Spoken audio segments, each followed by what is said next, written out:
पाकिस्तान में इंटरनेट में सुस्त रफ्तार, इंटरनेट से वाबस्ता कारोबार का नुकसान होने लगा। पाकिस्तान टेलीकम्युनिकेशन अथॉरिटी ने कतर के करीब मरीन केबल में खराबी की इत्तला की तस्दीक की थी। पाकिस्तान में इंटरनेट कछुए की रफ्तार से चलने लगा। ऑनलाइन कारोबार मुतासिर, कंटेंट क्रिएटर्स भी परेशान। पाकिस्तान में इंटरनेट की रफ्तार कम क्या हुई, इंटरनेट से वाबस्ता कारोबार का भट्टा बैठ गया।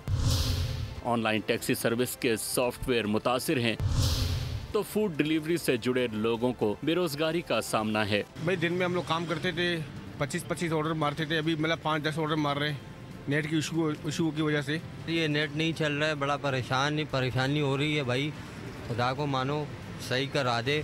दुनिया भर में इस वक्त ज्यादातर काम ऑनलाइन किए जा रहे हैं। शहरी कहते हैं इंटरनेट की रफ्तार कम होने से ऐसा गुमान होता है गोया जिंदगी रुक गई है। गवर्नमेंट से हम यही अपील करना चाहते हैं, सर हमारे लिए कुछ करें। 2025 स्टार्ट हो चुका है, हमारी आवाज़ को बुलंद किया जाए, हमारी नेट सर्विस जो है बहाल की जाए। हम सक्खर से आए हुए हैं, काफ़ी पुअर परफॉर्मेंस है नेट की बिल्कुल, तो हमें डिस्टर्बेंस हो रही है, अभी हमारा काम नहीं हुआ अभी तक।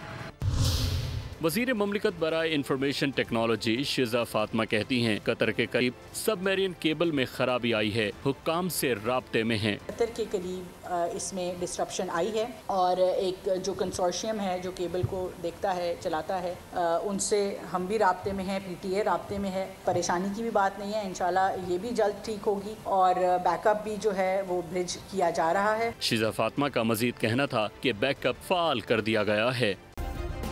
सब्सक्राइब करें और बेल दबाएं ताकि कोई खबर रह न जाए।